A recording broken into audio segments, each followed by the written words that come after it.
aynan dhifoorka soo galay soo dhex mareen Minneapolis iyo Minnesota soo dhex mara caaw shilki aad u xumaaba ka dhacay baabuurta wadada ka wada dhacaysa oo isku wada dhacaysa gaariga uu soo ardayo gaariga kala dabada ka galaya lama qaban karo ha isku soo gelina ma fahanti waa aragtaa baabuurka gubanaya kan wadada ka baxay kan kale uu ku dhacay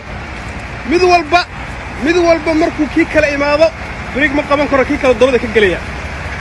iskaga jooga meesha joogto ku naso waqtiga ku qaado waxba degdeg waxba ka faa'iido maysid waad aragtaan baabuurta say u gubanayso ma fahanti ana xataa naftayda idii huraayo waan duubaya ma fahanti la gaarigaas ilaahay waaragtaan gaarigaas u gubtay iskaga carara dhulka gaari kasta wixii saarnaa alla farfalaga baabuurtaan dad ku jiray ka baxeen yaa garanaya waa dib baa iskaga cararaya kaa kala fiiraag mid kasta inna lillahi fiir hadda gadaal baa idinku qabanaya gadaal fiiri mid kasta oo soo socda oo meesha yimaada dabadu ka gelaya ma qaban karaya baabuurta waayo waxaa day waxa black ice ka dagay adiga ku kufaya ma fahanti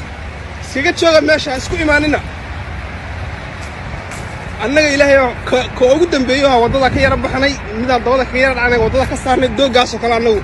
aanu la galay ma fahanti taayir kaliya waxna noqday waxba ma noqon barka asxaabay iskaga jooga dhulka wad aragtaan waa idin soo tusay baabuurta gubinaysa xagga hore ahayd marka haddana gaarigaygii oo gadaal yeela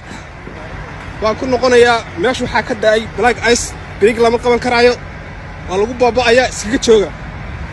ma fahanto gaari walba suu soo ardayo gaarigii kala dabada ka gelaya waayo ma qaban karo break lama qaban karo ma fahanteen ama gaarigan yarna wadaduu ka baxay asaguna qofkii ku jira waa kaa iskaga dhex jira war tira ma laha gaari kasta waa tabtaa ma fahanti iskaga jooganiyo dhulka iskaga jooga